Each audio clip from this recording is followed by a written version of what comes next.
checks, e-learning, etc., etc.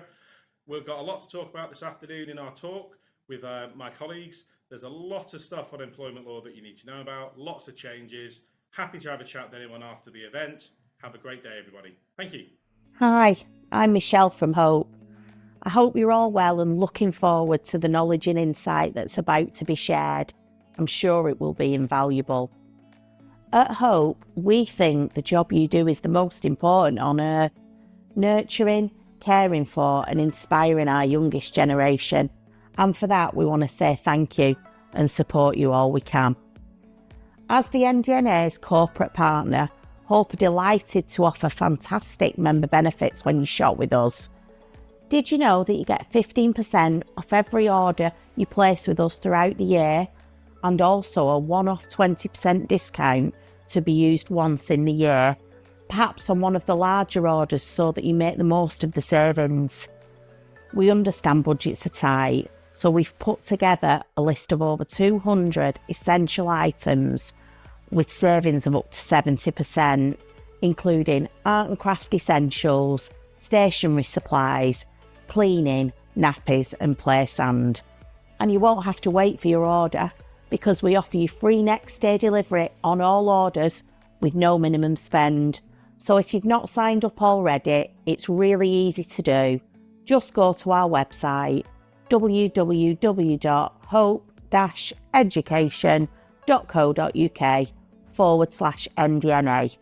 Thanks very much for your time.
CPOM Student Safe, promoting the comprehensive safety of every young person.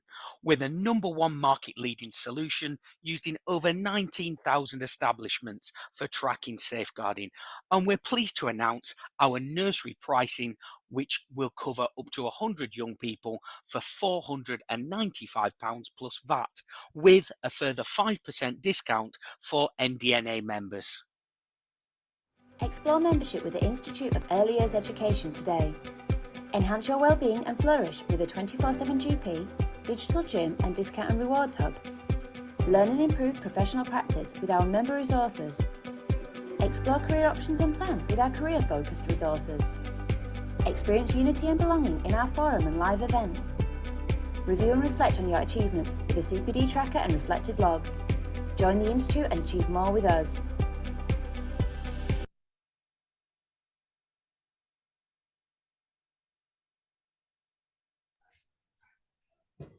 Hello and welcome everyone to the Talk Wales member event. It's so lovely to see everyone here today and we welcome you. Thank you so much for attending because you do fabulous jobs and we're all here to support each other. Just to explain before I start that I'm the trustee for Wales. So I attend meetings within NDNA which cover the 3 nations, England, Scotland and Wales. And it's mainly about, my role is mainly about supporting the policy meetings and the planning regarding the direction and governance of NDNA as a charity. It's just about ensuring that Wales has a voice within that overall structure of NDNA. My other role is network chair for South East Wales.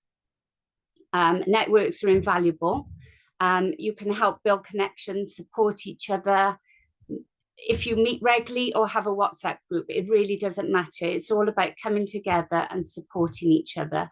So details of your networks can be found on the NDNA website, and details of all the telephone connections for every network chair, and when your next meetings are, and minutes of previous meetings. So it's really invaluable connections you can be making within your network. So please use them. If there's a question you'd like to ask somebody who's out of the area, contact a different network chair. We're all here to help and support everybody. So I'm going to pass on to Glenn now. I hope you enjoy our event, and thank you again, everybody, for attending. Thank you, Nicola. Hello and welcome from me as well, and our other colleagues at NDNA. Thank you again for joining us today at the NDNA Talk Virtual Wales Autumn event. So as I say, I'm Glenn, I'm the Membership Services Manager, and I will be your host for today's event. We also have Jonathan Broadbury with us. He's NDNA's Director of Policy and Communications, and he'll be chairing the Q&A, and we'll be giving you an update as well shortly. Just a reminder that the event is being recorded, and you will be able to watch it on our website after the event. You'll also be able to see the speaker slides from today's presentations. I do want to say a big thank you to today's sponsors, HR, employment law and health and safety experts, Citation. We do have a few exhibitors with us today offering a range of products and services that you may be interested in. Earlier in the week, we sent an email to delegates inviting you to enter the exhibitor prize draw, and we will be revealing the winners later on. So good luck to everyone that entered. You will have a chance to ask questions of each speaker straight after their presentation. To ask a question of the speaker or NDNA staff, please use the Q&A function, which you should find at the bottom of your screen. We will aim to ask this at the end of the session. You can chat with our sponsors and exhibitors using the chat function throughout the event. Again, you can find this button at the bottom of your screen. So just to remind you, the Q&A function is to ask speakers or NDNA staff any questions, and the chat button is for communicating with the exhibitors. So finally, we really do hope that you enjoy today's event. And Jonathan, if you are ready, I'll hand over to you for your update. Hi, good afternoon, Pranam and Croso. Welcome to this afternoon's NDNA Cymru event. For the very astute of you, you'll notice that I'm not Purnima Tanuku. Unfortunately, Purnima can't join us this afternoon, but I'm going to provide an update from NDNA's work both at the national and local level for our members in Wales. The first big update is the change in First Minister over the summer. Ellen Ed Morgan was appointed First Minister and has she entered into a period of listening after the previous First Minister Vaughan Gething left the post. But she's now confirmed her new cabinet in the Welsh Government. So what we know is that the new position of Deputy First Ministers has been created, and we've obviously worked with Hugh Iranka-Davies a few years ago now, but when he was responsible for children and families, we worked quite closely with him. The majority of early years policy still remains under health and social care. So Jeremy Miles is the Cabinet Secretary with responsibility for that. But obviously the work around the early learning and the curriculum still sits within education. And we've got Lynn Neagle as the Cabinet Secretary responsible there. And a new minister has been appointed. So we went through quite a period of stability in Welsh Government, and then with all the challenges that happened earlier this year, we've seen that post change hands a few times, but now Dawn Bowden has been appointed Minister for Children and Social Care. So she will be leading on a lot of the workforce issues, as well as the childcare offer and that side of things. So We've obviously been in touch with all the new ministers.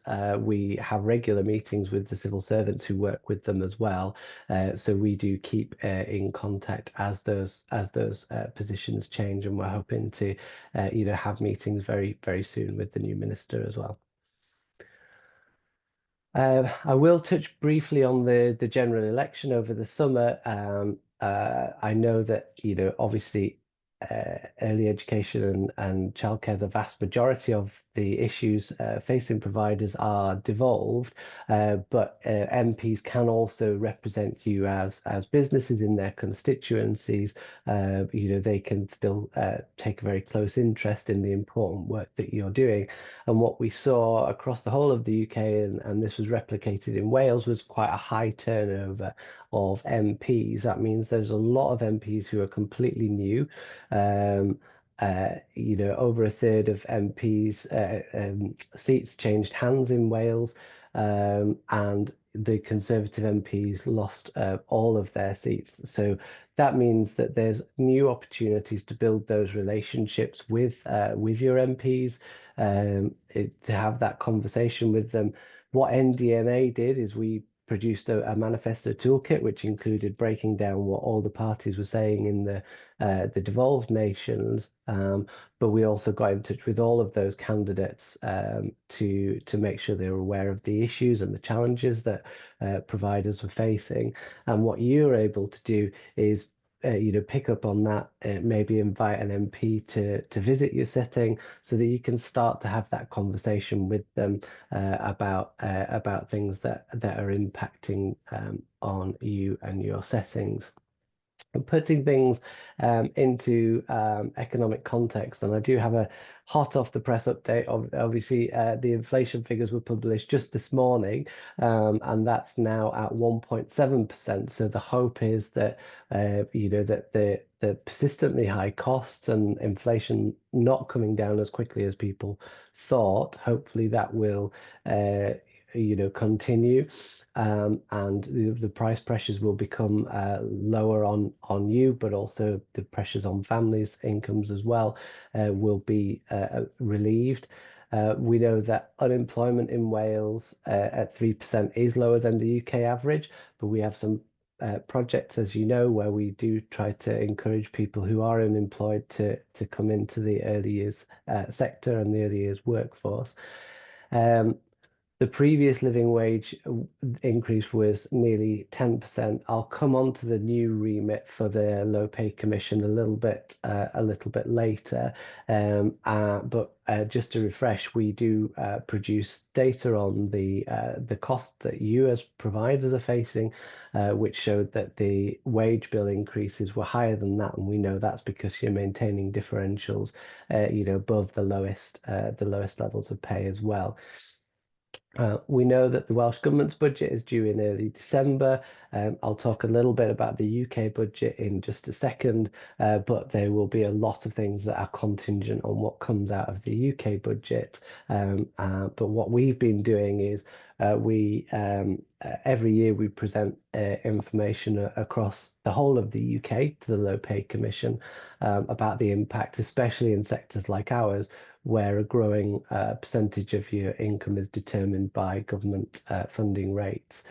And another thing that we've done, and I'll touch more on in a bit, is the benefits of the business rates relief that members receive from the Welsh Government. So there is a new UK government. A lot of the things in the early years area are only affecting England, but there are some things that are coming up that affect everybody across the UK.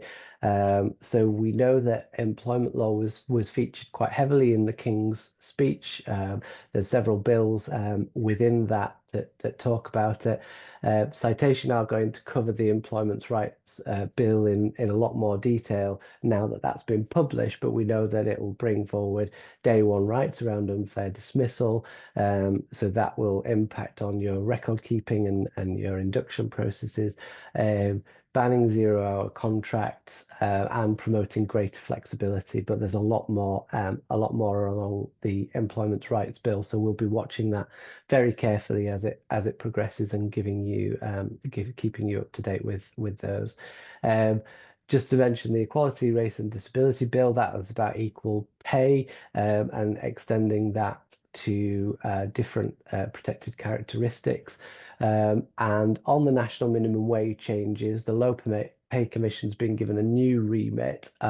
Previously, it's been asked to look at average earnings and benchmarking the living wage at a certain point against average earnings. They've now been asked to look at the cost of living and factor that in so that the living wage changes reflect the employees' cost of living. So it's more likely to be closer to the inflation mark than maybe we've seen in the past. The other change that will be coming in through that is gradually getting rid of the over 18 rates. Now, we said very clearly in our evidence that they can't do that in one big bang because it will affect such a chunk of our workforce. So what we understand is that they'll look at gradually lowering the age of entitlement for the national living wage until eventually all adults are on the same rate. I do want to mention there's been talk about the employer national insurance contributions going up and maybe a pensions contributions levy. What we will do is we'll monitor that very closely. And in our discussions with Welsh Government, we'll highlight that obviously you can't just look at in earnings data. They need to look at staff costs as a whole, so all of the on costs that you face if the budget does put things like that in. VAT on private schools we think will have a small impact, but we are alive to the issue that potentially one child being of school age in a private school, a preschool class, could mean that all families in that class then have to pay the VAT. It won't affect private nurseries, it won't affect the voluntary sector. It will only affect those who are classed as private schools if they have a preschool class, but we will keep a close eye on that. And just to highlight that when the budget is announced, there'll be a lot to think about because the Welsh Government's budget, if there are spending increases, will be affected because of any UK-wide spending increases. So nationally, I said we'd come back to the childcare offer funding review. We provided a brief update earlier in the year. Further sessions have happened in terms of focus groups and discussions with the Welsh Government research team who are looking at it. One of the positives has been that when they have put out questionnaires, it has been about the whole true cost of operations. Now, what we've done as well is we've provided our own survey evidence to back that up. We've been involved in direct conversations through Culham, but also through our relationship with Welsh Government about making sure that it's the true costs, that the data that they use is up to date, and that there is the opportunity for providers' views to be taken on board. This will be looking at the funding rates for next financial year, and just to emphasise again those points about the UK budget affecting employers across the board, those need to be taken into consideration in the rate review. I know the team go out and we have our own surveys. We share the surveys that Welsh Government put out to make sure everybody's aware and has the chance to have their own voices heard, their own experiences, because everybody has different ways of operating and it's really important that we can get those across. but the team also do go out and gather case studies. So what we try to do is build a complete picture where, you know, the statistics are one part of the picture, but what we want to do as well is get the true story and the impact through some of those case studies as well. And we put those together. We think we can build compelling cases. So thank you to everybody who's taken part in those focus groups and those surveys, and everyone who's provided case studies, because they really do help us bring your voice together with the national voice to speak up for providers. Also, on a national level, we're always aware of issues where displacement of PVI places happens. We've been making quite extensive representations in Anglesey and other areas where things are happening. We can provide, you know, individual support and legal advice to providers who are affected, but as well we're taking those cases at the local and national level to make sure that we are speaking up for providers, and, you know, wherever we can, we're making progress for people. Like I say, sometimes that's about, you know, legal action that an individual setting might need to explore. Other times, you know, we are taking a broader local approach, and that goes back to Nicola's point earlier as well, where networks can support each other. They can share, you can share information, even if it's just a sounding board. So those are good opportunities for that as well. And then business rates relief. We know that the relief is currently due to expire in March next year. So that's why we've been gathering evidence from you about the impact that that's had on your settings, and the potential impact that if it were to end, what that would mean. We know that Welsh Government have a difficult budget position. What we're trying to do is put the strongest possible case across for our sector of the positive impact that support has for you, and the potential negative impacts of it being reintroduced. So, you know, just for example, some of the data that we've shared with Welsh Government is that 43% of you, when you responded, said that actually if business rates bills came back in, out of, you know, certainly out of the blue, it could have a serious impact on your sustainability. And, you know, the vast majority of people said that they would need to look at parent fees as well if business rates came back in, because it is quite a big difficult, it's a big potentially a big cost coming up. So what we're doing is we're working behind the scenes to make the case for extending that rates relief, and we'll keep you informed. Childcare Works is ongoing. Again, we know workforce is a constant, you know, cause of concern. So we are exploring every opportunity that we can to expand that. So we've had projects this year in Conway, and we're just looking at recruiting in the Cardiff area. So there'll be some details of the team coming up towards the end, but if you are in the Cardiff area and you're interested in having a trainee nursery assistant, just to recap, they get 3 to 4 weeks of training from NDNA, and then they're with a setting for 12 to 16 weeks on placement. And it's bringing people who haven't thought about a career in childcare into the workforce. And we continue to look for other opportunities. So, for example, we're looking at working with partners of military personnel and reservists due to funding that we've secured with the Armed Forces Covenant Fund as well. So we're always looking to keep that project going and bring more people, because it can be a really successful project. And thanks to everyone who's been involved. Millie's Mark is just your reminder that Millie's Mark for the gold standard in paediatric first aid. It's completely in line with the NMS, and has been brought up to date. It's been piloted by settings. So you know, if you're interested to hear more about Millie's Mark as well, get in touch with the team. There's a QR code on screen as well that you can scan for more information. And resources for members, we've obviously updated our safeguarding training in line with the requirements. So that is now fully meeting the requirements of the NMS.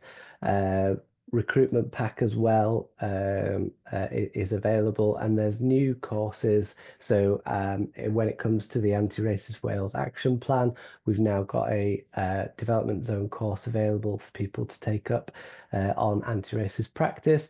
And in line with the curriculum, there's also a development zone course on reflective practice as well. So those are new, and those are freely available to NDNA members. So do take those up and make the most of those. And we've got our wonderful winners from this year, Chuckles Day Nursery from Wales. So the NDNA awards are now open. There's awards across the board. So whether that's for managers, practitioners, for apprentices, or the whole setting. So there's a QR code. There's more information on our website, but it's such a great thing to see and celebrate the sector. And what we find as well is people who go through the process of putting the application in find that it's a good opportunity to, you know, really celebrate that individual or the whole team. And it's a nice, it's a nice process to reflect on what you're doing really well. So have a look and put yourself forward for those. Just a reminder, these are your team. We've got Sarah Coates, Sarah Warburton, and Hayley Grayson on today. So if you've got any questions about the team in Wales, you can get in touch with them via the chat function, and you can get in touch with the team directly if you've got any questions about anything that we've talked about further up.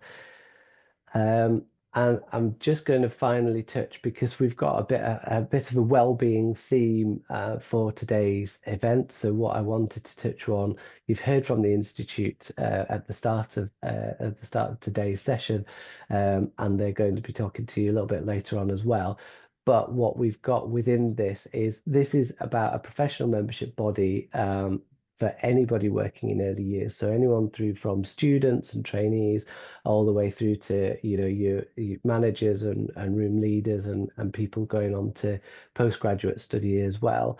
It's for everybody. It's about not just promoting CPD and the positive impact that keeping up with CPD, tracking your CPD and being able to reflect on it has, but also about raising the professional status of the workforce. We know that, you know, when parents are asked about the early years workforce, less than half are likely to use words like professional and qualified. They will talk about caring, they will talk about supporting, but what we want to do is really push that the fact that, you know, these are skilled, trained, qualified professionals who really know child development.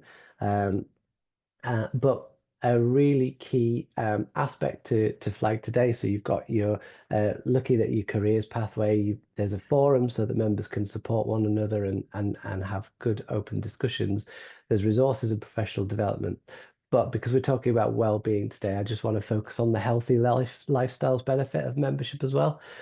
So one of the things that came through when we talked to practitioners about the support that they needed is actually that extra well-being support would be really valuable. So as part of membership, you get 24/7 access to support from a GP with video consultations, and they can even issue prescriptions if you're struggling to get treatment through other routes. So that can be really valuable for your overall well-being. There's digital gym, there's classes and pre-recorded sessions. So I know some people have been approaching that and looking at their overall health and well-being. And then there's a series of well-being content, whether that's about looking at meditation and stress relief practices, healthy eating, nutrition. There's a whole raft of information available for members, and as they mentioned at the start as well, because this is a professional body, just as trade unions get discounts and other membership bodies get discounts, members can access discounts from a wide range of retailers, from supermarkets all the way through to high street shops, online shops as well. So there's a wide range of benefits for the individual when it comes to thinking about your physical, mental and financial well-being. So it's just to flag all of those benefits up to members. The pricing information is there, and I will leave you with information about how you can contact the Institute team if you or you think any members of your teams would be interested in finding out more. So that's thank you very much for your time. I think I've just got maybe a couple of minutes if there are any questions that anybody wants to pick up either in the Q&A. Otherwise, I will hand back to Glenn. Thank you, Jonathan. Moving on now, I'm going to introduce each of our exhibitors. So hopefully you guys are ready. So Nigel from Citation, do you want to introduce yourself? Yeah, thanks, Glenn. Time is great. I think my dachshund is going to start barking very soon, but there we go. So yeah, afternoon, everybody. Nigel from Citation. For those of you who don't know Citation, we've been working with NDNA for a long time now, employment law, HR, health and safety and whatnot. I won't keep you too long. My colleague's going to talk to you a lot about some upcoming employment legislation, but if you did want to benchmark or had any of the questions, even more so around some of our newer services like our UCheck product or some of our cybersecurity products, I'll put my details in the chat and you can pick up with me after the event. So have a good afternoon, everyone. Thank you. Thanks, Nigel. We'll now go over to Michelle from Hope. Hello, everybody. I'm Michelle from Hope. I hope you're all having a great day. So it was just a quick note, really, to remind you that as NDNA's corporate partner, we've got some great benefits available to you all, which include 15% discount on all of your orders, a one-off 20% discount, and also 70% savings on over 200 everyday essential products, also allowing free delivery on all of your orders. So hope you all enjoy the rest of your afternoon, and I will pop my details in the chat so that if anyone has got any questions on how they sign up, they can come back to me after the event. Thanks a lot. Enjoy. Thank you, Michelle. Over to Sophia from Christie & Co. Thanks, Glenn. Hi, everyone. Happy to be here with you today. Always pleased to be sponsoring the NDNA networking events. For those of you who are not familiar with Christie & Co, we're here to offer childcare and education providers advice on anything sort of property business related. So that can include goodwill and property valuations, rent reviews, finance and insurance advice. If anybody's sort of keen to buy another nursery, we're here to help with that. We can also advise on current market value of your existing setting, which I think is actually a great housekeeping exercise for you, even if you're years away from even considering a sale of the nursery. It's obviously been quite an up and down market this year, so it is always good to keep abreast of what's going on. So any of our agents are located across the country and happy to advise and sort of assist. So if anyone wants to meet for a coffee at any point, just give us a call and we'll make sure that we sort of fit in with your diary, obviously meet you at a location to suit you. But yeah, we're keen to just assist and keep the conversation and keep talking to operators just to give you the best advice for any property business decisions you make going forward. Yeah, enjoy the rest of the event and have a great week. Thank you. Thank you, Sophia. And now over to Sinead from the Institute of Early Years Education. Thanks, Glenn. Oh, sorry, my camera's gone off. There we go. Sorry. Good afternoon, Purnima, and it's great to be joining you all today. I know Jonathan's already spoken to you a little bit about the Institute of Early Years Education, but just to add, we're here to bring together professionals in early education and care, creating a collaborative community for everyone, from those already established in the sector to those that are just maybe starting out on their journey. We're committed to empower you to take charge of your personal and professional development and to support your well-being. So helping you to feel more confident, healthy and enthusiastic in the incredible work that you do. Together, we're building a community that recognises the special role that you play in shaping your own professional future and the next generations too. Sarah's already shared the link to the Institute homepage into the chat, and if anyone has any questions, feel free to drop them into the chat and I will do my best to answer. Thanks so much for listening and enjoy the rest of the afternoon's event. Thank you, Sinead, and thank you to all of our supporters. Our sponsors and exhibitors will be here throughout today's event, so if you have a question for them, please use the chat box for those questions. And now we're going to move on to our first guest speaker of the afternoon. So I'm delighted to introduce to you Dr. Emily Lowthian, lecturer in Education and Childhood Studies. So Emily, if you are ready, I will pass over to you for your presentation. Hi everyone, yeah, of course. Nice to see everyone. I just need to send the request to share my screen.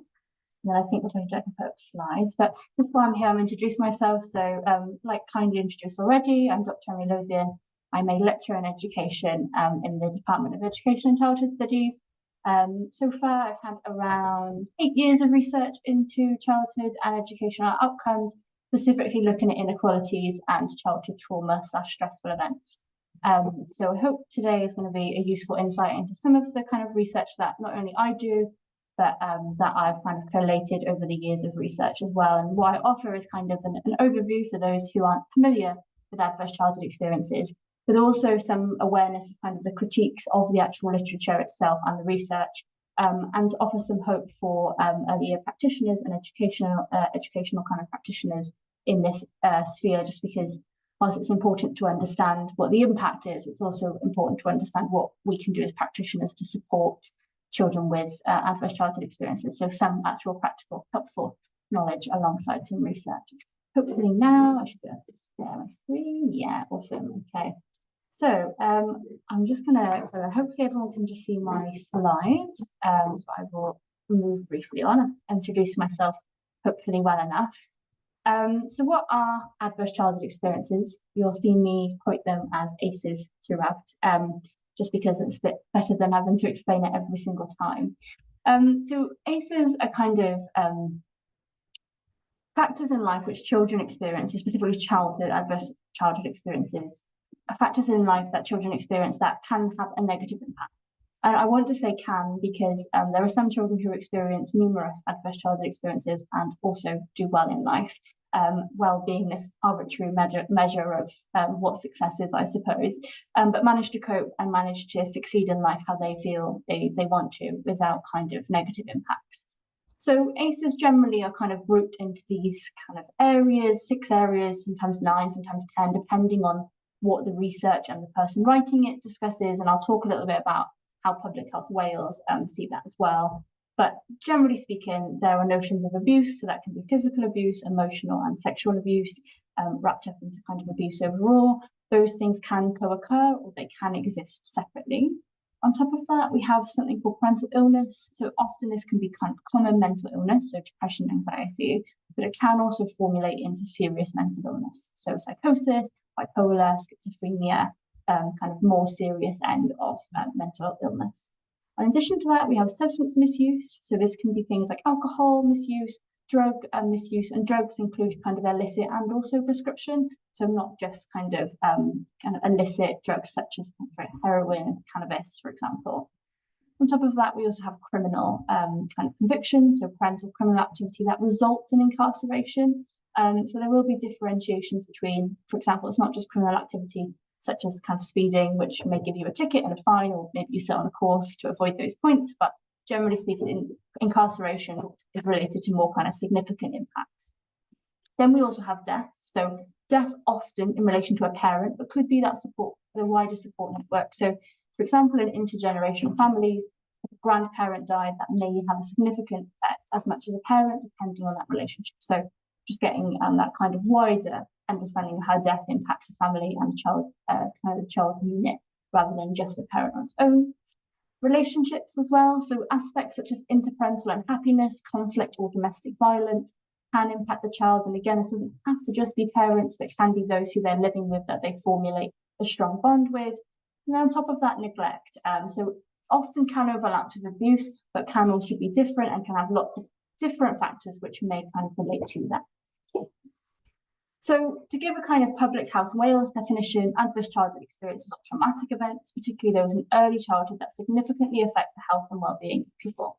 These experiences range from suffering verbal, mental, sexual and physical abuse, being raised in a household where domestic violence, alcohol abuse, parental separation or drug abuse is present. Now, obviously this is a kind of more limited definition than what I've provided prior, but does kind of define how Public Health Wales are looking at it.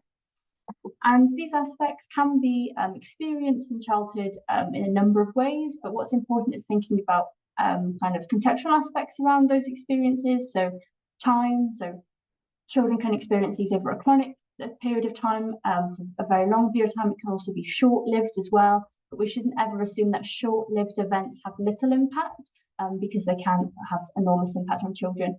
But equally, children can overcome chronic kind of experiences on top of that. So be an awareness of how it's not just the event that matters, but the time period experienced as well. These things also often co-occur. So those who experience one event of adversity will often have more than one event. So if a child experiences parental separation, that could be also related to parental mental health and or domestic violence. So there are a small minority of children that experience just a singular event. For example, parental death often occurs in kind of a singular way, can be related then to parental mental illness and the other parent if present.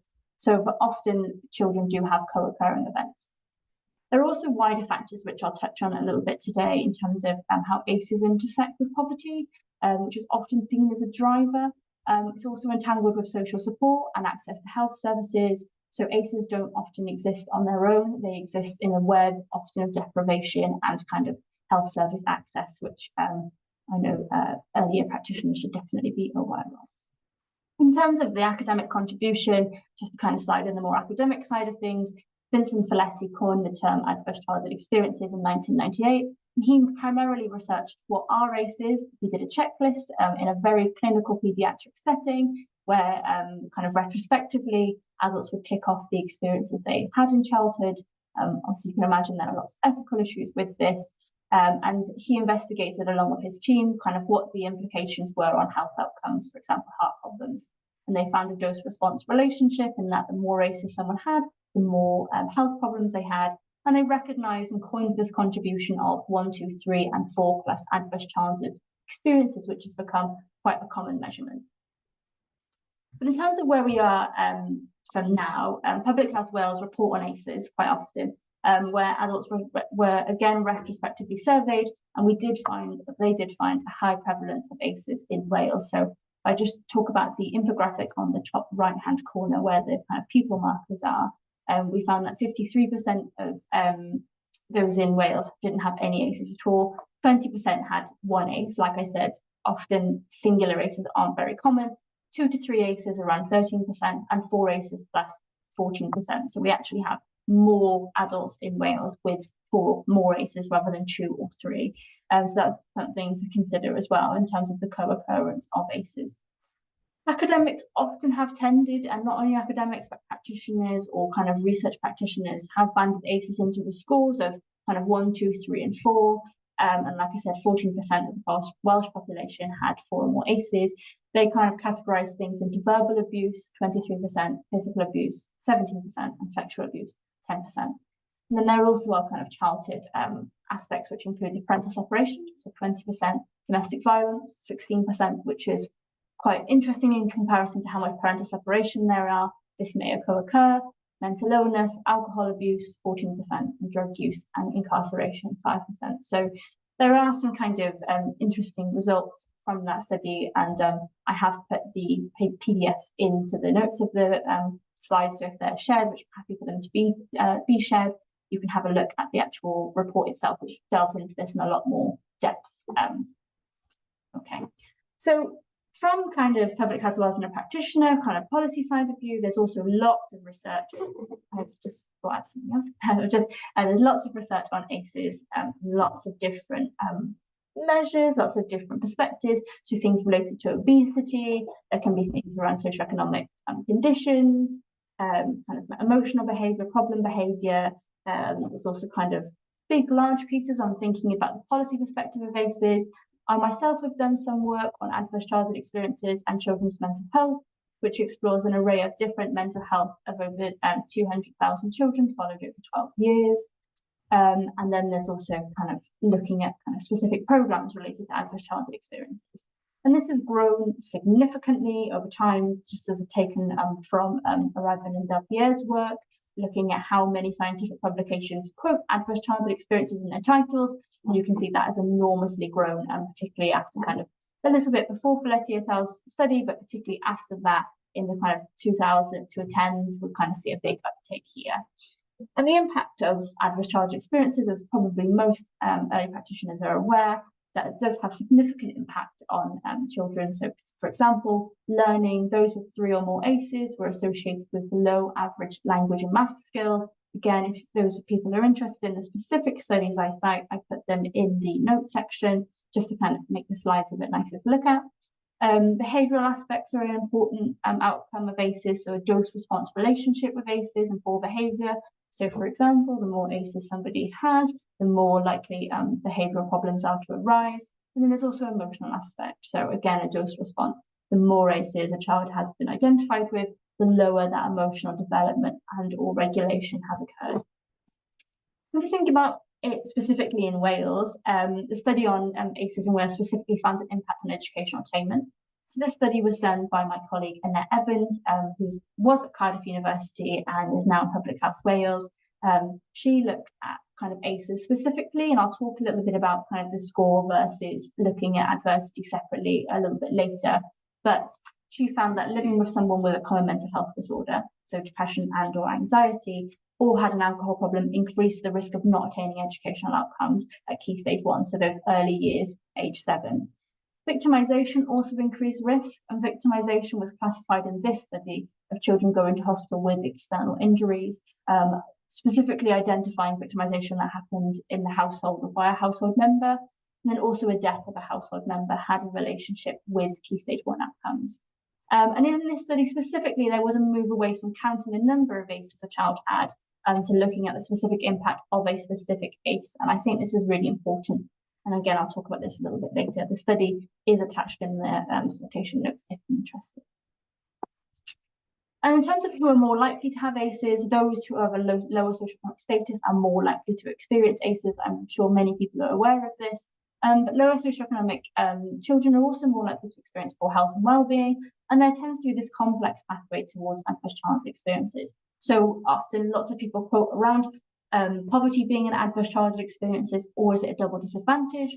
When we think about the causal pathway of how this is likely to occur, when we know that children born into deprived settings are a lot more likely to have ACEs, it's likely that the causal pathway means that those in deprived settings are increased risk of ACEs, and then that has a lower impact on their outcomes, rather than deprivation being a specific poverty measure, a specific ACE measure of itself. So I personally, in my academic life, wouldn't necessarily say that deprivation is an adverse childhood experience, but it's along that pathway of understanding how do ACEs manifest for children and what's their impact. And I think deprivation is part of that kind of causal pathway to understanding how ACEs manifest. The graph on the right is a study from Lewis et al. 2020, who explored those who lived in local authorities with higher deprivation levels and the rank of having higher ACEs. And we can see that the more child poverty there are, the more likelihood and more frequency there is of ACEs across local authorities in England. A really, really interesting study and well worth your time. I'm pretty sure it's open access, again, cited in the slides if interested.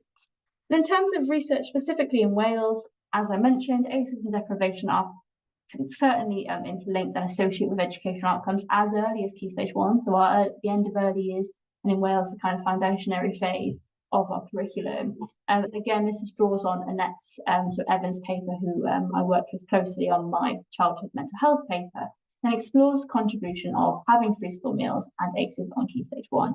Now, this graph does take a little bit of time, but we can see, for example, this red line right at the top children who experience free school meals, common mental health disorder and alcohol kind of have a higher likelihood of not reaching Key Stage 1 levels. So the lower the line, the kind of more likely or kind of the lower the risk attainment is not met at Key Stage 1. So we can see when we have that kind of cumulative impact of free school meals and deprivation, common mental health disorders existing in the household and alcohol abuse in the household. And then we can see that that impacts those even in the most affluent deciles of Wales, but it even more greatly impacts those who are even more deprived. So we can see this kind of additive, double, triple disadvantage effect in the literature. And there are multiple risk factors that are related to adverse childhood experiences. There are family factors, intergenerational experiences, intergenerational trauma is an important contribution. There are individual aspects. So girls experience different types of ACEs, but also the repercussions very differently. Ethnic minority children also experience these things differently, although that is less research. Disabled children often kind of experience these things differently as well. Social class and deprivation plays a very important role in the manifestation of ACEs. However, the ACEs kind of proposition contains within a central tension for policymakers. So parents are both often the kind of cause of the problem, but also the solution towards it. So where the parents are emotionally available, they serve as a protective mediator between the child and material circumstances and potentially other adverse factors. So parents who love children in an appropriate way can often offset that harm. So often there's a lot of stigmatization for parents who, a lot of stigma attached to parents relating to adverse childhood experiences. But as practitioners and researchers, we need to see that they also offer that solution and that hope. So if we can create meaningful change in the family and kind of parental space, we can actually offer them that kind of resilience and that hope. And I'll talk a little bit more about resilience. And this is important to think about kind of ACEs, taking ACEs with a pinch of salt. ACEs have been really helpful for understanding the impact of the impact on educational outcomes and childhood outcomes. But also it has quite a lot of critiques that I would like to share. Because often ACEs get embedded a lot into the curriculum and a lot into trauma-informed practice without thinking of the kind of limitations of the approach. So a few things in terms of problems of ACEs. First of all, it's very crude. So, oh no, these don't think I've updated when I've sent them. That's not good. They've used the old slides, but that's okay. I'll talk over it. That's fine. I think I may have sent the slightly older version, but I'll work with it in my drive. So in terms of the first thing, crude. So we can't really count up a specific score. So when we think about kind of ACEs in a sense, if a child has divorce, parental separation, experiences interparental conflict and has a death of a family member, that's very different to a child who's experienced sexual, emotional, physical abuse and neglect. So it's a very crude way of counting up adversity and treating them as this kind of measure of overarching adversity, but actually the different ACEs a child experiences and how and when and the length they experience them is a really important factor into understanding that. And when we run research where we count everything up, it just kind of averages out an overarching measure of how impactful an ACE was, but not really the nuance that we're interested in as earlier practitioners. And it limits our ability to think about what we can do to support children. In addition to that, they're quite deterministic. Lots of studies will talk about dose-response relationships of ACEs and kind of outcomes, but actually there are lots of children who do really well despite their experiences. And what we should be interested in also is identifying that resilience and how can we support resilience. There's also the equivalence and kind of like what I've just said, ACEs can't be kind of assumed that the equivalence in that one person experiences physical abuse will be the same to the next, but also by counting them up, we're assuming that they're the same and they're measured the same, and that's not the case. For example, we can't compare divorce to kind of physical abuse. But on top of that, we struggle to compare across studies as well. So a few things there. And in terms of other issues with ACEs, it takes a lot of complex interactions between the parent or person and child and simplifies them into a very binary score. The cumulative score doesn't consider or measure how adversity independently impacts children. So becoming ACE aware is useful, but it's led to a very kind of self-fulfilling prophecy. And what I worry about in terms of those spaces is what happens when kind of we do an ACE checklist. Do we assume that that child is going to be kind of doing poorly in education, or is there explanation for doing poorly in education? Are we overlooking other aspects that could be contributing to that. So a few things there, and just to kind of keep that critical mindset really when it comes to becoming ACE aware. So in terms of kind of where we can go next with resilience, so from Mortensen and Barnett, they talk about evidence suggests that there's a significant variation in the effects of childcare depending on early adverse experiences, with children facing the most risk typically showing the greatest gains when exposed to high quality childcare, including sensitive and responsive teacher-child interactions. And I think as earlier practitioners and also educationists, it's really important to kind of be mindful that we can offer that hope to children, offer them that secure attachment. And I'll talk a little bit more about attachment in a moment. But though there are kind of criticisms with the ACEs approach, it is useful for us to become aware of what the child has kind of experienced, so we potentially can be that kind of secure person that they need to overcome the kind of awful experiences that they may have had happen to them prior to that. So supporting resilience is really important here. So supporting resilience can be in a few different ways. So self-assertion is really important for children, for them to develop an emerging sense of self that develops that kind of resistance to change. And so often kind of toddlers use the word kind of no quite often, but in one sense we kind of want to support that identity of the self and an assurance of feelings and how to kind of navigate that, I suppose. So providing a safe environment where children can be aware of their own emotions is really important. And alongside that, we want children to be able to express their emotions and encourage them to do that in positive ways. So kind of the development ability to control the actions that may follow certain feelings, the ability to express feelings without punishment is really important. And the idea of self-regulation, so the ability to regulate emotions in a healthy way. So in infancy, children can't always regulate themselves alone, but we can have a sensitive and responsible adult to help them regulate and control their emotions in that kind of positive way. So this is kind of really important, I think, for the early years, where kind of that verbal-C is kind of not as developed in kind of older children, where you can have that clear conversation. And thinking about it in terms of building blocks is really important. So in terms of attachment theory, the availability of a self adult is really important when it comes to ACEs and resilience. So if ACEs are already experienced, how can that secure attachment from earliest practitioners support later development and well-being, which of course feeds into education. And so hopefully my animations will work here. But for example, as a child experiences ACEs, or any ACE, 1, 2, 3, 4, the type of ACE, and we know that's going to impact their well-being, what can we do as earlier practitioners and educationists to provide that secure attachment? So if they experience the ACEs, we can provide that secure attachment, which then potentially is an offset or a buffer to the later negative impacts that there could be on well-being and education which co-occur. So that's one thing that the paper that's cited here, I hope I say their name, Asaya Rafa and Zenia talk about in their paper. I think this paper is fantastic. It goes through how do we promote resilience in the context of ACEs in early childhood. And if you do have some time to work through that, it is quite a long paper. So whether you kind of want to read it on a long Sunday morning, if you're interested in that, I think this is a really fantastic paper, which is relatively quite understandable for practitioners. And to kind of finish off really with a quote from that paper, which I really liked: caring and competent caregivers can help the child to feel not just physically safe, but equally important, emotionally safe. And the quality of infants' relationship with primary caregivers lays the groundwork for infants developing a sense of self and others. Early childhood educators can contribute to the child's sense of security about himself and others, obviously herself, themselves as well, by ensuring that each child is cared for regularly.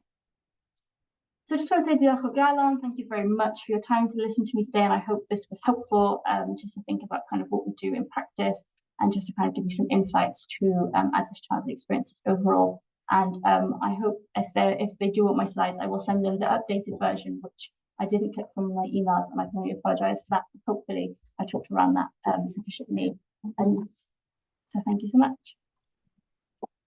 Thank you very much for your time today, and that very detailed, very interesting presentation. And I think, you know, finishing up on a bit of that hopeful note that actually there are a lot of things, and there's a lot of things that providers in the sector will be doing already about recognising the nuances and providing that supporting environment that can make a difference.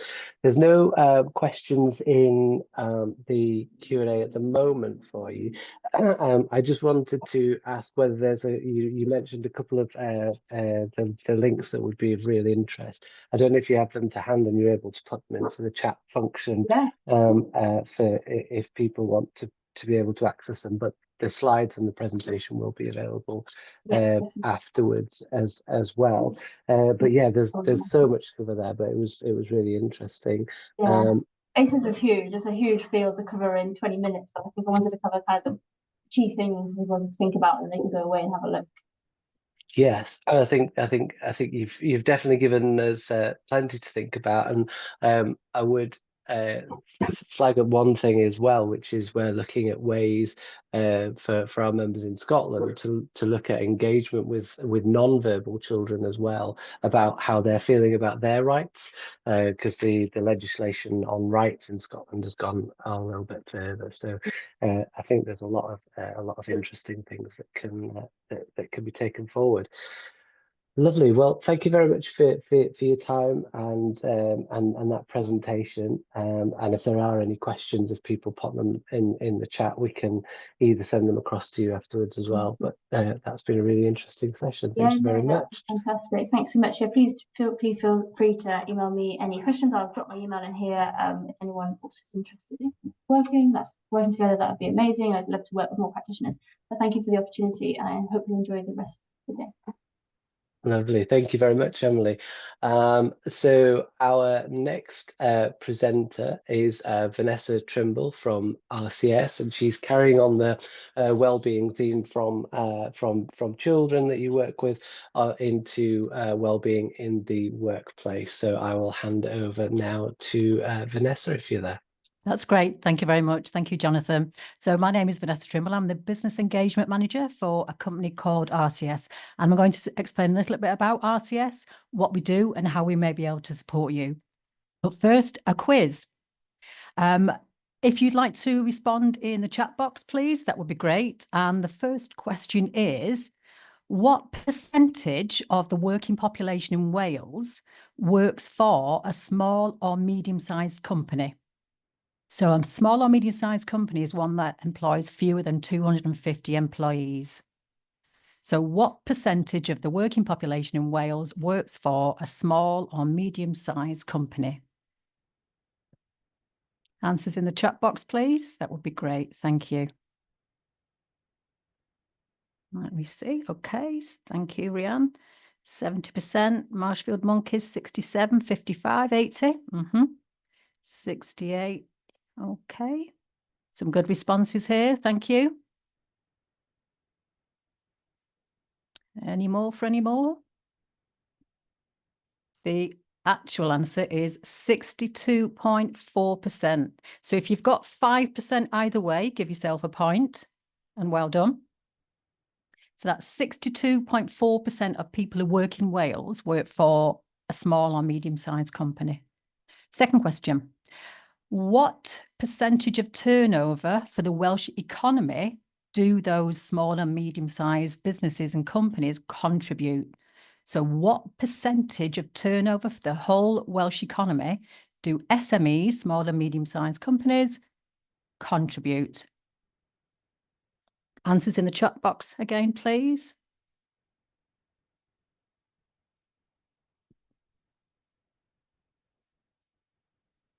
Any more suggestions? 50%, 82. Okay, 40, 60, 50. Thank you. 40. Not bad, Louise. 45%. Okay, well done, Marshfield Monkeys. The actual answer is 43.4%. So again, if you're 5% either way, give yourself a point. And third and final question is, so of that turnover, of the 43.4%, in monetary value, in pounds, shillings, and a lot of pence, how much is that worth to the Welsh economy? So how much in monetary value is that 43.4% worth to the Welsh economy?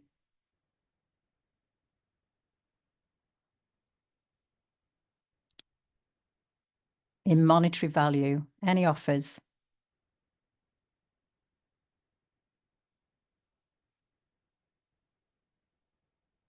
Any suggestions?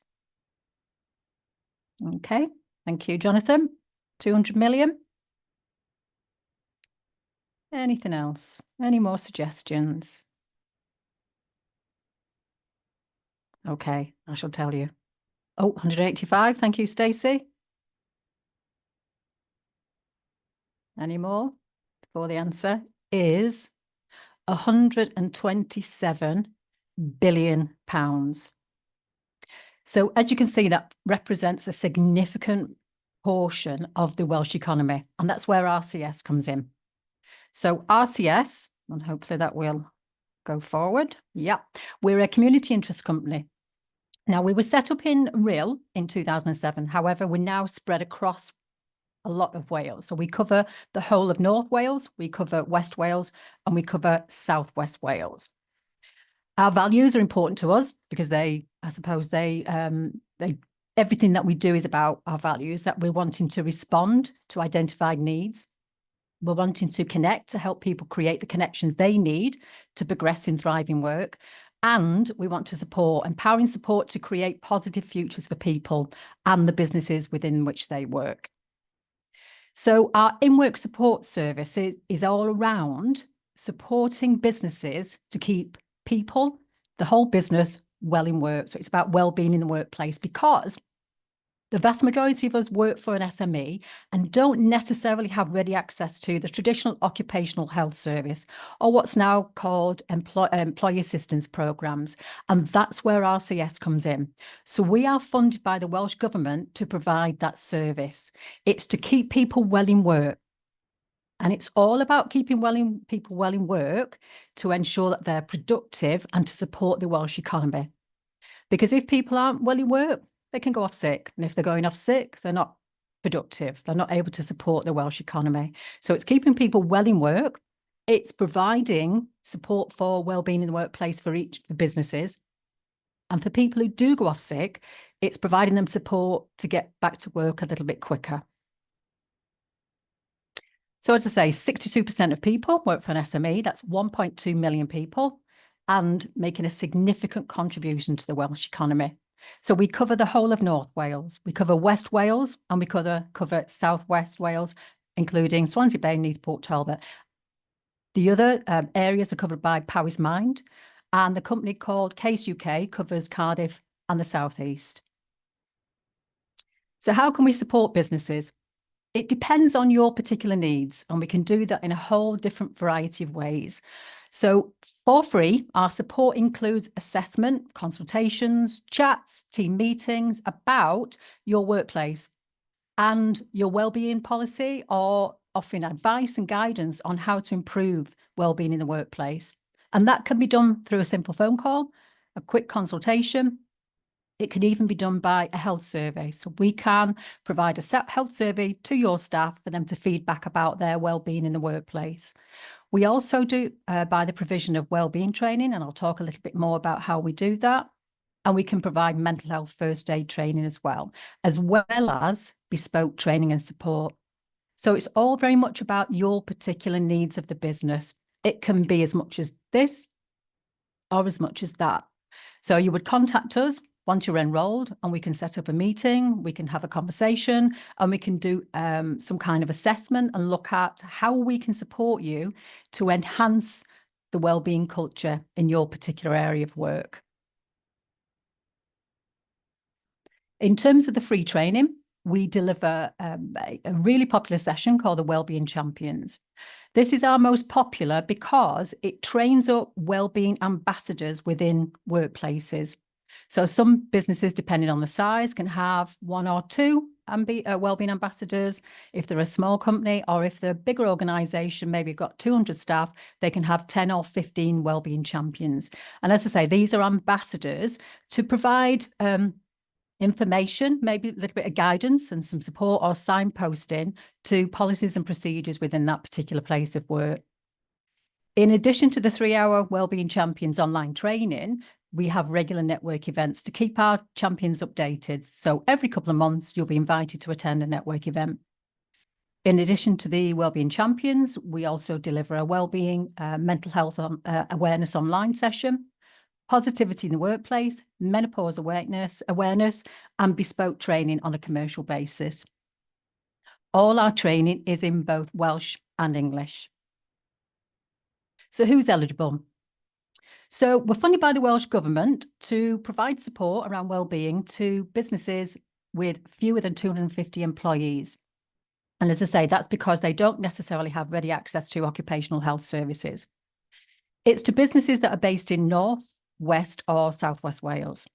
Businesses with a turnover, and I'm sure this applies to everybody, less than 50 million euros. And for some reason, it's in euros rather than pounds, shillings and pence. To access that support, all that is required by the Welsh Government is that you enrol with us through a simple enrolment form, and it's really quick and easy to complete. And again, support is in place if you'd like some help completing that. Once enrolled, you'll be sent details of the training and how to book your free places. So we've got a number of scheduled dates, including this Friday. We've got a 2-hour online menopause awareness session in order as part of the celebrations for World Menopause Day. So once you've enrolled with us, you can absolutely be delighted to invite you along to that particular session. And what I'll do at the end is send you the link to our email address and website, and we can download an enrolment form, or we can send one to you. So lots of training available. As I say, we can do bespoke training, and also we can offer advice and guidance, even if you don't want to come on any of the training programs. The training programs are fantastic, by the way, but I am biased. We get some great feedback from the businesses that we've supported because we are responding to their particular needs, because we've got the expertise, and because it's free. So, you know, there's no catch. There's no requirement from yourself. As I say, it can be as little or as much in terms of advice, support, consultation as you would like. And we're there to support you, because that's why we're funded by the Welsh Government to do that. Because we want to ensure our businesses thrive and survive in these really challenging, difficult times. So I was listening to a previous presentation from Jonathan about recruitment issues. So what we found is that, you know, a lot of employees, they maybe come for the job, maybe stay for the pay, potentially, maybe not, but they stay because they feel cared for, they feel supported, and that their well-being is important to the business owners. In addition to the free wellbeing support for the business, we also offer what's called our in-work support service. And again, this is funded by the Welsh Government. It's completely free, and it's similar to an occupational health or employee assistance programme, because what it gives people who live in North, West or South West Wales and who are employed is rapid access to up to 6 free sessions. So when we say rapid, we're talking within weeks, not months or years, waiting on an NHS waiting list. Completely free of charge. It's completely confidential. So the vast majority of people who self-refer come direct to us rather than through their employer. So you don't have to tell your manager, your business owner that you're contacting us. It's completely confidential. And it's absolutely tailored to the needs of you, in terms of you'll be allocated a case coordinator who will determine your particular needs and why you've contacted us, and then we'll put you in touch with the appropriate therapist. Therapists work in both Welsh and English, and it's a really fantastic, extensive range of therapists that we've got throughout Wales. So in terms of psychological therapies, we've got an extensive range of counsellors, hundreds of counsellors on our framework, and our framework is verified and accredited by the Welsh Government. We've got counsellors who specialise in particular counselling, such as maybe grief. We've got counsellors who specialise in CBT, mindfulness, and so on. So we've got quite an expansive range of therapies that we can support you with, in addition to physical therapies as well. So you may have a shoulder that's dodgy or playing up like mine does on a regular basis. And if you feel that it's affecting you and may affect your work, contact us. We can get you access to a free up to 6 free sessions of a physiotherapist. Similarly with acupuncture, osteopathy, sports therapy or sports massage. So one of my colleagues during a particular gym session damaged her knee, and she signed up for 6 free sessions of sports therapy. So a fantastic service. I am biased, but our feedback is phenomenal. And this is some of it. I shall let you read that. It's fast, it's free, it's confidential. We want to keep people well in work, and we want to keep businesses well. I will put in the chat box our contact details, our email address, and if you're not in one of those areas, if you're not in North West or South West Wales, I'll give you the website address also of the other organisations. And that's it. Any questions, please? Lovely, thank you for that, Vanessa. Quite a lot of good things and good services on available on offer there. Especially, I think, you know, quite a lot of people working in the sector. There's a lot of, you know, getting down on the floor, working with young children. So there's I was especially paying attention to the physical therapy type offer available. Yeah. There's not any questions in the Q&A section at the moment. So you have said that that if people are in other areas, are all the services that you've mentioned the same or very similar, regardless of where in Yeah, they so our therapists are throughout Wales, and it will depend on where you live in terms of their availability. So depending on your need, if you wanted physiotherapy services face-to-face and you lived in Pembrokeshire, it would, because we have fewer face-to-face consultation appointments in Pembrokeshire or a particular area of Pembrokeshire, it might be that you're waiting a little bit longer. In more dense areas, so central Swansea, maybe North Wales and so on, where there may be more physios or more counsellors available, there tends to be more appointments in those particular areas. And we're also looking at preventative. You don't have to wait until there is an issue, until you've sprained or until your back's completely given in. It's also about prevention. So in order to prevent people from going off sick, it's about, well, actually, I do need a conversation with a physio. You can have up to 6 free sessions. However, it might just be 1 or 2 from an advisory consultation capacity, a quick chat with a physio or a quick chat with a counsellor. Because once you give us a call, we would contact you back. We would set up in terms of your eligibility and determine that. So it's based on where you live, that you live in either North West or South West Wales.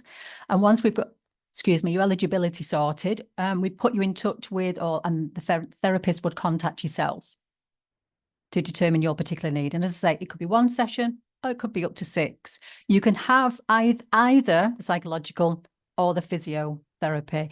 Unfortunately, you're not able to access both because we're not funded for the 2 sets of therapies. Yeah, so be meeting one need or the other. And can members of staff refer themselves, or would it have to come through their employer? They can refer themselves. So I'll put in the chat box details of how to self-refer. 99.9% of people self-refer. We do not or would not, through GDPR, disclose any information or even that anybody from a particular company had accessed our service.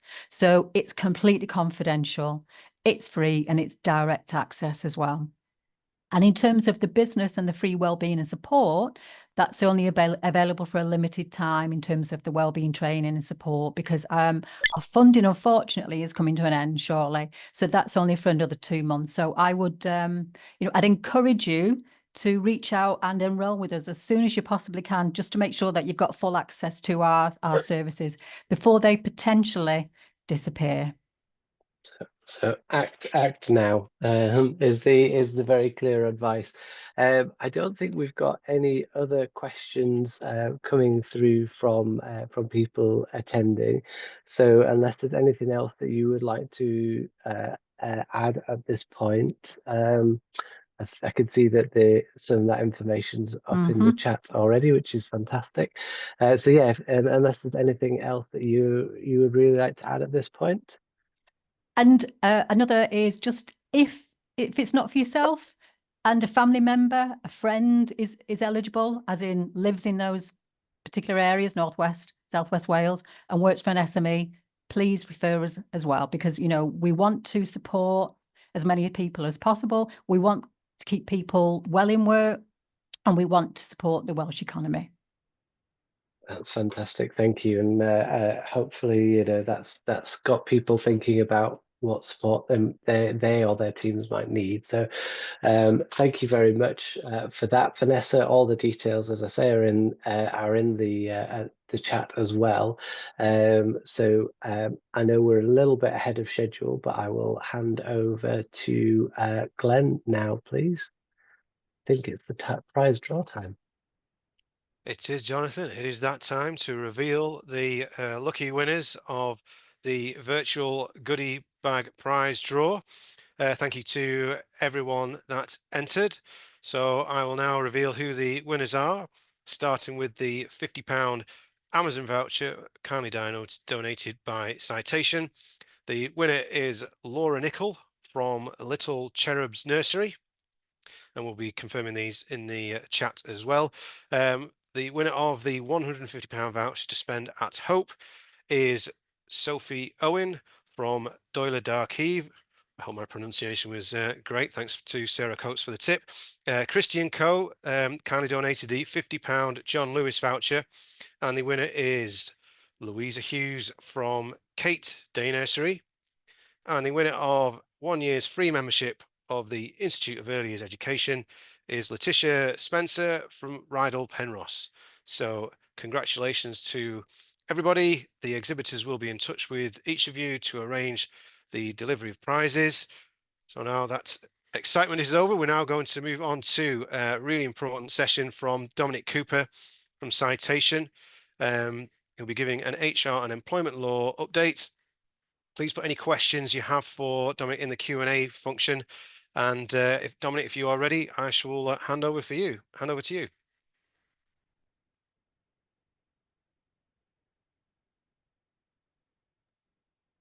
There we go. Right. Yes, I'm off mute now, I believe. You are. Yes. There we go. Yes, just saying, shall I put my video on? Not just necessary. But yes. Oh yeah, here we go. Start my video. Yes. All right. Okay. Hello, everyone. Yeah, thanks for having me along. I believe my colleague Nigel is also on the meeting somewhere. Yeah. So so what I'm here to, well, from Citation, we provide HR and HR and employment law, health and safety services, partner with NDNA. And what I'm here today to talk about is upcoming employment law changes, what you need to sort of, the key points you need to be aware of, and what might come in future. Because obviously it's a very busy time at the moment. It's been in the news, which I'll come on to in a minute. Possibly a bit of an unprecedented period of change, but hopefully this will all become clearer in the next half hour or so. Okay, so yeah, as I say, even at the start of this year, there's already quite a high number of changes to employment law had been planned, but Labour wanted to make reform of workers' rights and industrial relations quite a key feature of their election manifesto. They published their plan to make work pay was this document they put out with all their employment law related proposals. And they wanted to show that the priority by introducing a bill covering all of this within 100 days of coming to power. They just about met that deadline in introducing the bill last Thursday. It's called the Employment Rights Bill. You probably saw quite a bit of media coverage at that point, and so if you did see it on the news, hopefully you're aware that these changes haven't suddenly become law since last Thursday, so you can relax a little bit from that point of view. Most of them won't come into effect until April 2026. The government have said they're not even going to start consulting on most of these changes until at the start of 2025. So yeah, quite a lead time, and some of the biggest changes won't actually be until October 2026. So we've got 2 whole years there, but nevertheless still worth getting ready and planning ahead. The bill also didn't cover everything that Labour had proposed before the election, but they put out another next steps document alongside it, confirming they're still committed to those changes, but without a particular timescale on them. Okay, so starting with unfair dismissal. Unfair dismissal from day one, probably the biggest or most eye-catching change. Obviously, that's going to require a bit of a different approach to new starters. The qualifying period to be eligible to make an unfair dismissal claim has varied over the years. It's been 2 years for quite a long time now, but this is the first time I believe that there won't be any minimum service. And just very briefly, this is maybe not, I mean, it is a big change. There's no getting around that, but it's maybe not as radical as it first seemed, because there'd always been this concept of automatic unfair dismissal. If you dismiss people or you are found to dismiss people for various reasons like maternity or asserting their statutory rights or trade union activity, that kind of thing, that had always been there regardless of length of service. And there was also obviously the ability to bring discrimination claims from day one. But this does just make it, does mean that we're all just going to have to follow a more formal process from early on for whatever reason we're dismissing people for. Yeah, so although short service employees are now going to have the same rights as anyone else to bring a claim if they believe the reasons or the manner of the dismissal was unfair, there is a recognition from the government that quite often it'll be apparent from an early stage that a new employee is not going to work out. So there will be special provisions for probation periods, which they've called the initial period of employment in the bill, but it is a probation period in effect. So that will allow a bit of a more straightforward path towards dismissal. We don't know at this point, probably won't know for quite a while exactly what that different process in probation is going to be, but they have committed it will be a bit more streamlined. But it'll still need to be some kind of fair process, but at least one formal meeting and demonstrating a valid fair reason for dismissal. It's worth noting that redundancy dismissals will be excluded from the sort of more streamlined probation period process. In terms of the length of the probation period, we were expecting 6 months, so it was a bit of a surprise when it was announced as 9. But when you read the wording of the bill carefully, it's potentially a bit of both. It states that a termination taking effect up to 3 months after the end of the probation period will still benefit from that more lenient process, as long as the notice was given within the probation period. So don't take this as gospel, but my kind of interpretation is that is still needing to confirm the decision within 6 months. The actual termination date can be up to 9 months into employment. Alternatively, I might be wrong, and it could be that you make a decision within 9 months and it takes effect within the first 12 months. I mean, we don't know yet. It's speculation, but that will all become clear in future. So this is the main area that the governments have singled out as not coming into effect for another 2 years. So there's plenty of time to clarify and prepare for it. Just sort of final point on that is also the government have not put it in the bill, but they have said that they're giving consideration to the idea that if you are found to have unfairly dismissed someone in this probation period, the compensation they'll be entitled to will be lower than they would normally be entitled to. So it won't be, as damaging as it could be. Okay, so Labour did identify that there's currently about 30 different bodies that could inspect or enforce various aspects of employment law.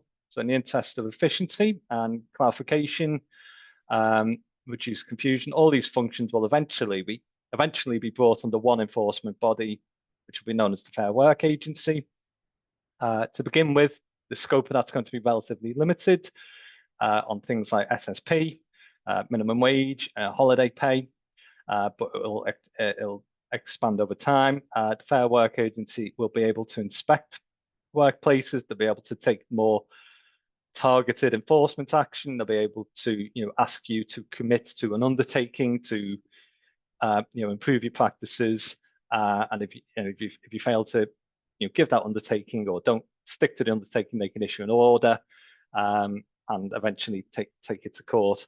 The membership of the agency is going to be split evenly between trade unions on behalf of employees, representatives of employers, and independent experts. So it's the governments are clear that this isn't just an employee body.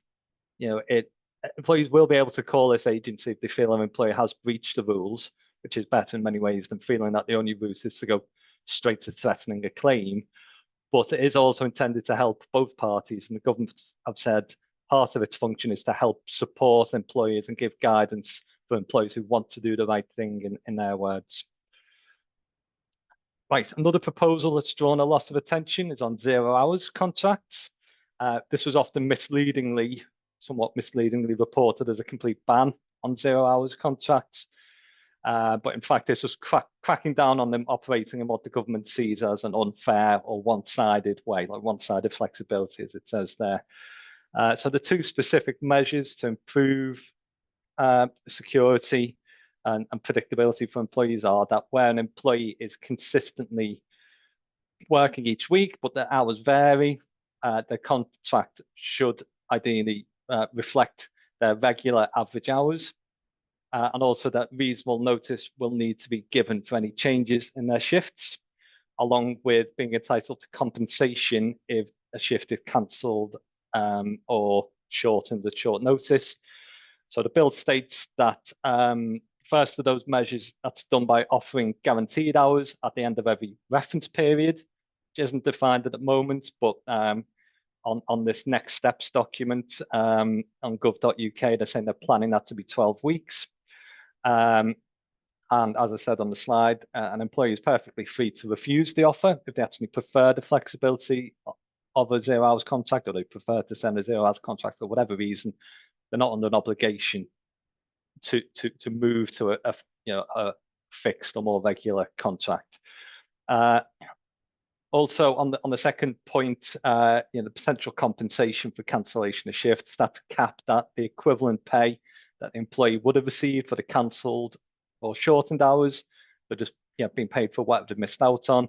But it could be lower than that hourly rate, depending on how much notice was given of the cancellation. Obviously, the more notice you give, the lower the the compensation would be. Okay, like flexible working, there were already some changes in relation to this early this year, in particular, making it a right from the start of employment rather than after 6 months. But Labour have said they want to go further than that. Their plan to make work pay, that expressed an intention to make flexible working the default position wherever possible. But at the moment, the only concrete change to put in the bill is a greater emphasis on the need on the reason for a refusal being reasonable, and having to explain in the outcome letter, having to explain your decision and explain why it was reasonable to rely on the business reasons in question to refuse it. So, there are 8 statutory reasons that business can rely on to refuse a request for flexible working, which are quite broad, and kind of common sense business reasons, and none of them are changing, but there'll be more detail needed to justify, well, this is why we feel it's going to incur too many additional costs, or it's going to have too much of an impact on the quality of the service we can provide. You can't just sort of say that full stop. You need to explain why you believe that, why it's reasonable to refuse on that basis. Okay, pay reforms. Probably the biggest practical change is that SSP will be payable from the first day of absence, rather than having 3 waiting days, which were unpaid, and the entitlement won't be subject to earning the lower earnings limit of £123 per week. So it's effectively payable to everyone, all employees, all workers. However, for those whose usual weekly pay is actually at or lower than the SSP weekly rate, they'll be paid SSP as a percentage of their usual pay, which I think kind of makes sense. It's going to be the lower of the standard SSP, which I can't remember exactly off the top of my head, but it's about £183 or so, I believe. And so that percentage of their average weekly pay is to be confirmed. The government is consulting on what they think an appropriate level is. Alongside that, from July, the annual calculation of the minimum wage rates has already been adjusted to take into account cost of living measures. So it's a more accurate reflection of what is a reasonable rate for people to to survive on, essentially. And so they've already changed the calculation, and there will in future also be a flat rate across all ages rather than it being a banding for younger workers, as there has been up to this point. The final point I've mentioned on here is that a fair pay agreement will be introduced for the care sector, and similarly, a negotiating body for school support staff has also been created in relation to England, not Wales, or indeed Scotland. So they set minimum rates of pay in terms and conditions. Obviously, that doesn't affect the nursery sector right now, but it is the kind of measure Labour have said that they would like to see be more widespread. So I'm just flagging up that it could come into nurseries at some point, but there's been no mention of that yet. So that's much more kind of longer term prospect. Okay, so changes in the areas of discrimination, family-friendly rights, they're less substantial than some of the others, but there's still quite a few key points to note. So the Worker Protection Act, created by the last government, that's only coming into force this month.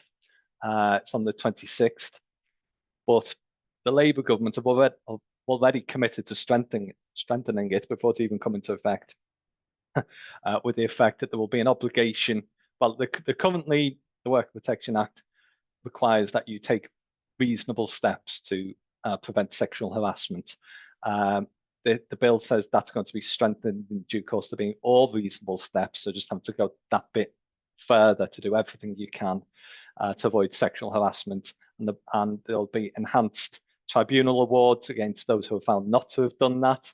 Up to a 25% uplift on any tribunal awards for harassment. And perhaps more dramatically, more problematically in terms of the practicalities, the bill will also be introducing a duty to take steps to prevent harassment of employees by third parties. So sort of visitors to the premises, delivery drivers, parents of children in the nursery, that kind of thing. If you are aware that there's a risk of them harassing staff, you need to do something about it.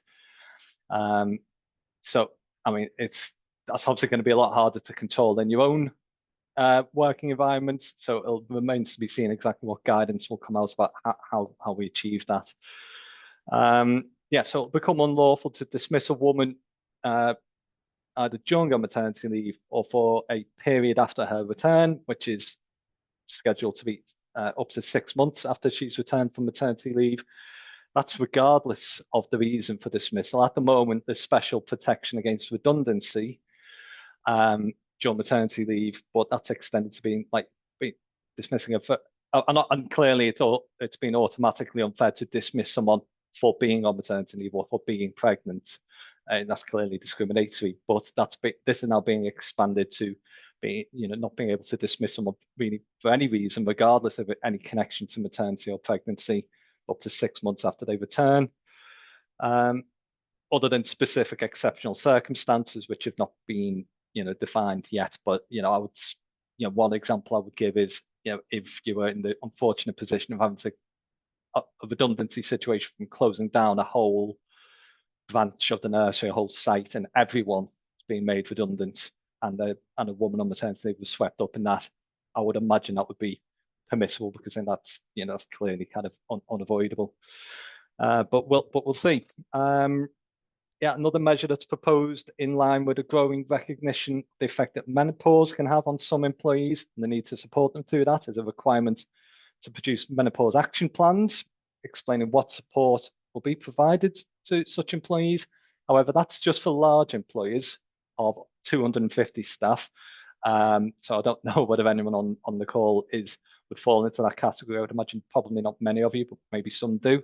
But it's perhaps worth being aware of, nevertheless. And in relation to smaller employers, there won't be a legal obligation, but the government will publish guidance on measures that you could consider introducing, and they'd recommend that you take those measures, but they won't be obligatory. Finally, in this area, there's a bit of a change to existing rights on parental leave and paternity leave, so that you'll be entitled to them in the start of employment rather than having to wait 1 year and 6 months, respectively. And the current existing right of parental bereavement leave is being expanded to become a general bereavement leave right, open to everyone. I think there's sometimes a misconception that bereavement leave already existed as a right on its own, but it didn't. It's being introduced now. There'll still be a distinction there for parents. They'll be entitled for 2 weeks if they unfortunately have the death of a child, whereas anyone else, any other bereavements, it will be 1 week leave. Okay, fire and rehire, another quite headline topic. So this was pitched as, in effect, banning the process of fire and rehire or dismissal and re-engagement.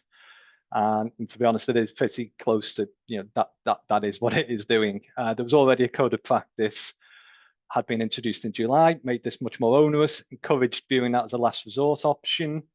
But the Employment Rights Bill is reinforcing that to actually, in law, remove the ability to force do changes without agreement in almost all circumstances. There now needs to be a situation where the ability to continue as a business would be undermined if we can't change the contracts, and the need to change the contracts was unavoidable. As I said there, it really needs to be almost the survival of the business is in threat if we can't make these changes. And even then, there still needs to be a full consultation with the employees or their union or the representatives. So it's really going to be quite rare circumstances where you'll be able to force through changes without people's agreement. And outside of that situation of a threat to the survival of the business, it's going to be automatically unfair to dismiss someone for refusing a variation of their contract, or to dismiss them so you can immediately either replace them with someone else or re-engage them on new terms and conditions, but for the same duties. So this is a situation that P&O did 2 years ago. It's very much targeted at what they did, and again in the news that caused a bit of a hoo-ha last week with them being called a rogue employer. So there'll be some major changes to trade union legislation. Many of them are very procedural. I don't know how much you have a union presence in your workplaces at the moment, but for reasons I'll go on to in a minute, it could become more prevalent. But the starting point is that all trade union legislation passed by the Conservatives is going to be either repealed or heavily amended.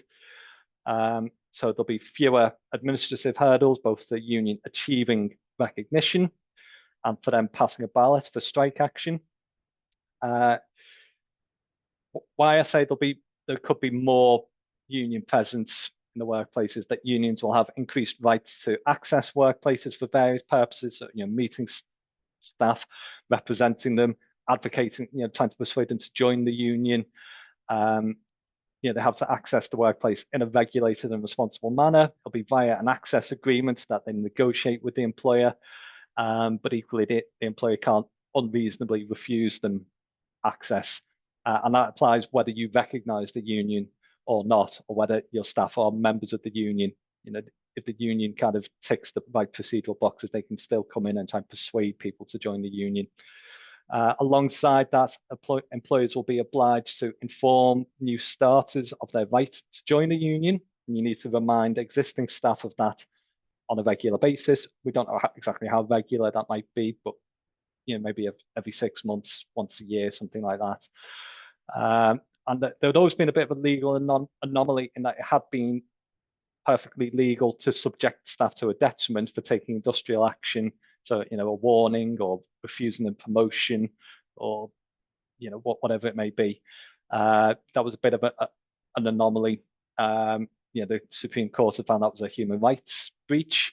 It shouldn't remain in law, but that had to be changed by Parliament. So that has now been reversed. So you can't subject someone to a detriment for participating in industrial action.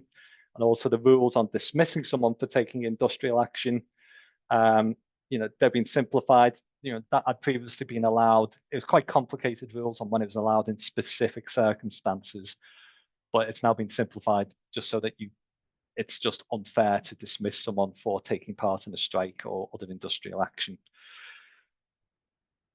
Okay, right, so these last few points, these are moving beyond what's in the current bill to other measures that Labour have said they would like to introduce, but there's no specific time scale at the moment. So first of these to make you aware of is the right to switch off. So there being no obligation to respond to calls or emails or WhatsApp messages outside of your working hours if you don't want to. That's not to say that you can't send someone an email on a Saturday afternoon, but you can't sort of then expect them to respond to you within 2 hours. They're entitled to say, well, I don't work until Monday, so I will answer you on Monday. So that's to help maintain proper work-life balance. As I say, it doesn't mean all contact will be banned, but rules will have to be agreed with staff on what will be allowed when. Things like calling to arrange emergency cover. If someone's called in sick and you need to bring someone in to cover that, I'm sure that will be permitted, but it will have to be quite clear what situations you can and will contact people out of hours. Yet the government has also confirmed they will extend the time limit to bring a claim to the Employment Tribunal from currently 3 months to becoming 6 months. To be honest, this shouldn't have much impact on the day-to-day management of staff, but it does mean that if someone leaves in contentious circumstances, or there's been a bit of a sort of incident where someone is clearly unhappy with something that's happened at work, the employer's unfortunately going to have a much longer period of uncertainty or risk hanging over them before they know that there's not going to be a claim coming in. But the purpose of this is stated to be particularly to help those who may feel a bit overwhelmed or not fit to take advice or to or make a claim for whatever reason as soon as the incident has happened, as soon as they've been dismissed, or as soon as the supposed discriminatory incident has happened. So that could be women on maternity leave is the example that's been given by the government, but it could also be things like mental health reasons or disabilities, where people say, I just need a bit of time to kind of get my head around this and work out what I want to do, take advice. It just gives them a longer period to do that. Okay, right, so that is a really quick whip through all the, well, not even all the changes that are coming through. They're just some of the the biggest ones. There's lots of other small ones to be aware of, but yep, at Citation, this is what we can do. We can advise you on how to prepare for that, and when it comes in, how to navigate those rights. So yeah, any questions before we wrap up? Thank you very much for that session, Dominic. Just a reminder that if anyone does have any questions, the Q&A function is on the bottom of your screen. There's a lot to take on board there, a lot that will be developing over the next few years, as well as things that people obviously have to be aware of a lot sooner as well. There's just one comment about SSP being the same rate for somebody working full-time compared to someone working part-time. I just wanted to pick up on that. I don't know whether that's the rate per hour or a flat. It's the weekly rate, isn't it? It is. It's one of the kind of weird aspects of it, and possibly you could say unfair, or it's certainly more beneficial, proportionately more beneficial for people who are part-time, that it does just say like this is a weekly rate. It's not sort of defined in law as a sort of daily rate or an hourly rate. It is just saying this, if you meet the criteria to be eligible to SSP, this is what you're entitled to per week. And so you can obviously, in effect, divide that down to a daily rate based on people's normal working pattern. But yeah, it's it's still going to be that it's going to be X divided by 5 or X divided by 3. So someone who works 3 days a week is effectively getting more per day than someone who works 5 days a week, and that's not something that they are actually making any noises about changing at the moment. So that's going to be staying for the foreseeable.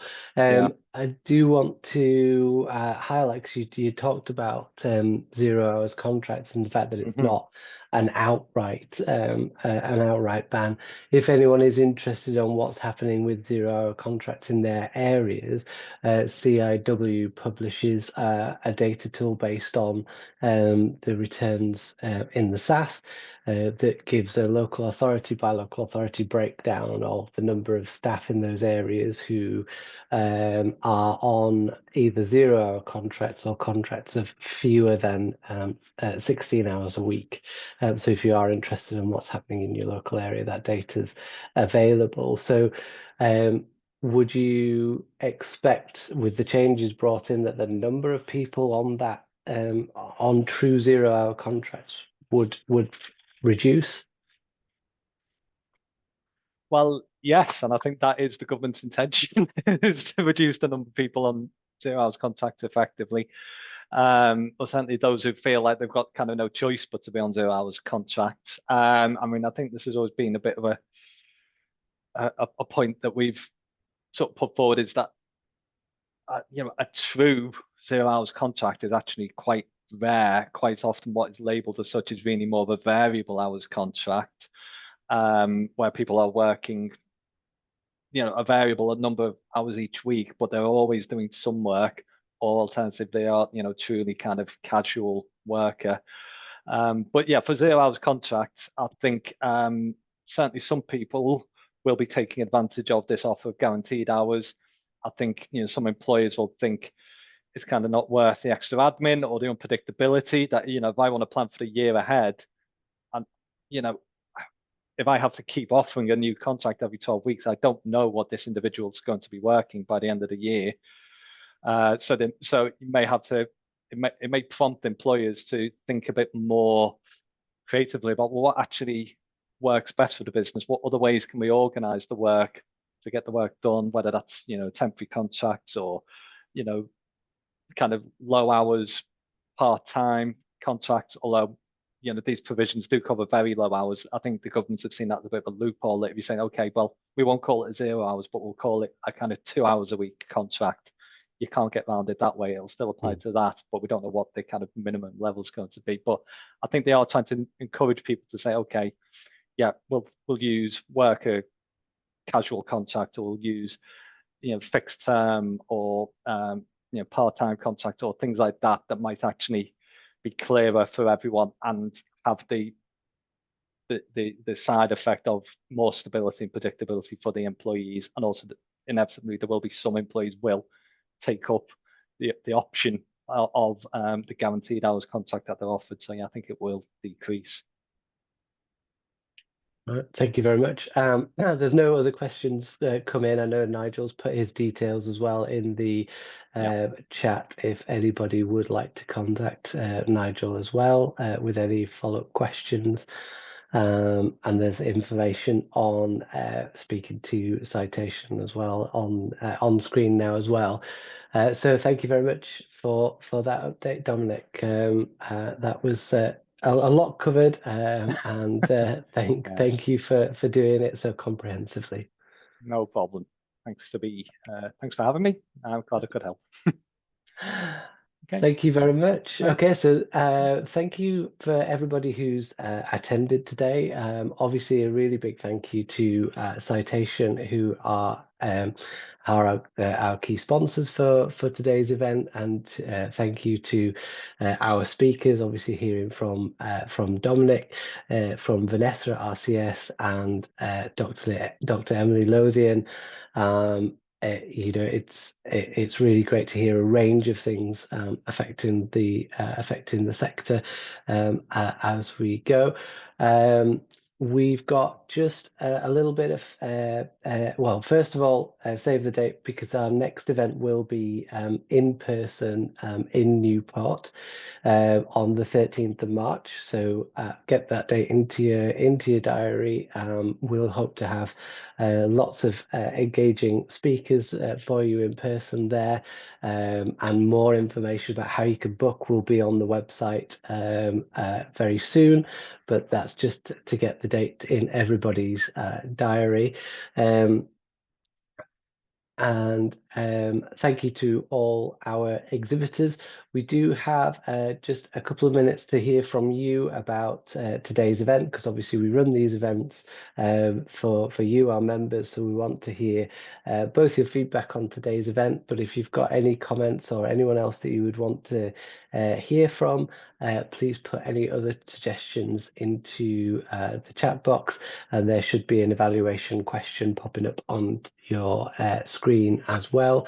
So yeah, anything that you want to share about today's event, pop it in the chat or get in touch with the team in Wales. We take all comments on board for future events as well, to make sure that it's meeting your needs. So all that's left for me to say is thank you to everyone who's attended and for engaging with our speakers today. I hope you have a good rest of the day, a good rest of the week, and we hope to see you in Newport for our face-to-face event in the spring. Thanks everybody, and thanks again to Citation and all of our exhibitors and speakers today. And diolch yn fawr, and see you soon.